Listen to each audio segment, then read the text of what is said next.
Saya ucap tahniah dan syabas kepada Yang Berhormat Mulia Tengku Razali.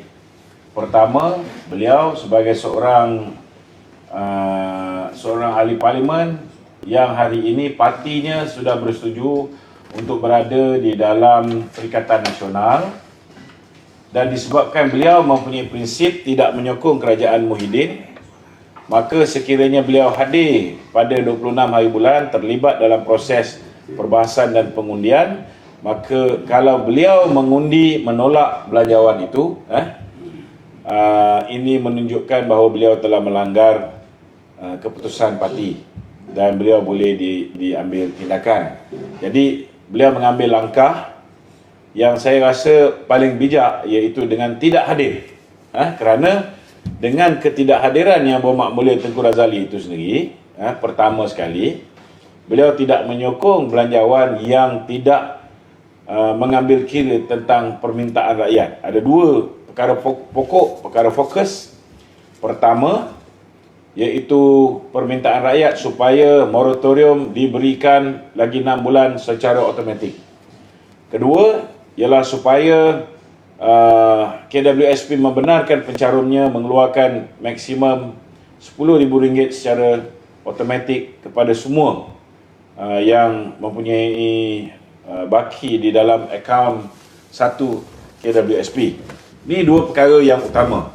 Tetapi kita kena ingat bahawa Yang Berhormat Mulia Tengku Razali ini juga antara yang telah mengusulkan supaya undi tidak percaya ke atas Muhyiddin Yassin dilakukan. Tapi malangnya disebabkan kita tahu Speaker Dewan Rakyat adalah Speaker yang dilantik oleh Tun Dr. Mahathir sebagai pengurusi Suruhanjaya Pilihan Raya, kemudian diangkat pula oleh Tan Sri Muhyiddin Yassin sebagai Speaker Dewan Rakyat.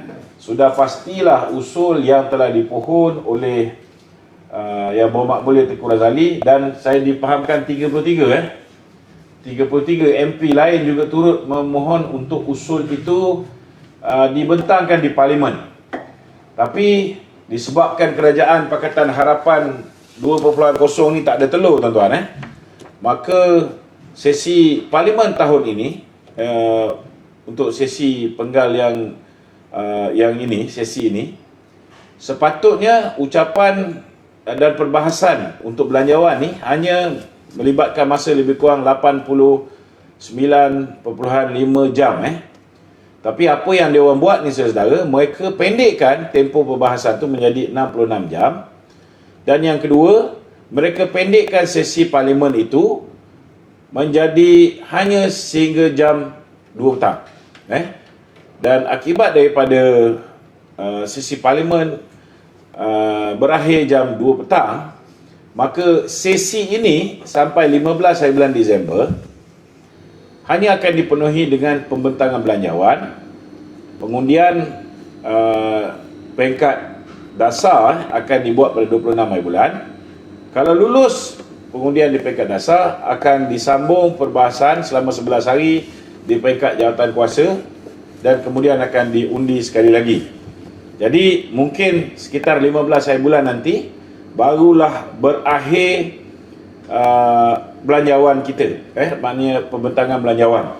Maknanya untuk sesi parlimen kali ini, Speaker tidak akan membenarkan sebarang usul lain untuk dikemukakan, termasuklah usul untuk membuat undi tidak percaya ke atas Perdana Menteri yang sudah pun kehilangan majoriti dalam parlimen. Itulah sebabnya UMNO meminta, kalau nak lihat belanjawan ini diluluskan, belanjawan sepatutnya dibentang oleh seorang Perdana Menteri atau sebuah kerajaan yang dipimpin oleh seorang Perdana Menteri yang mempunyai majoriti di parlimen. Kalau majoriti di parlimen pun dia tak ada, nak buat apa bentang? Betul tak? Jadi itu sebabnya Pengurusi Barisan Nasional Datuk Zahid telah pun meminta supaya diadakan undi percaya terlebih dahulu. Kalau ada undi percaya, maka kita akan tahu sama ada Tan Sri Muhyiddin masih lagi Perdana Menteri ataupun tidak. Jadi tak perlu bimbang, tuan-tuan. InsyaAllah, percayalah cakap saya, 26 hari bulan ini kita akan ucapkan selamat tinggal kepada Muhyiddin, dan insyaAllah kita harap supaya Muhyiddin selepas tewas beliau akan meletakkan jawatan. Dia nak mohon parlimen dibubarkan, terpulang kepada dia. Kita setuju kalau parlimen dibubarkan, kan? Tetapi bila parlimen dah dibubarkan, dia kena letak jawatan. Jangan pula dia nak berangan jadi caretaker government dalam keadaan dia sudah tidak ada majoriti dalam parlimen. So biarlah ke bawah duli tuanku yang di Pertuan Agong memutuskan siapa yang bakal menjadi caretaker government ataupun interim prime minister, sehinggalah tarikh yang sesuai yang kita fikir pilihan raya dapat diadakan. Itu je lah yang ingin saya sampaikan.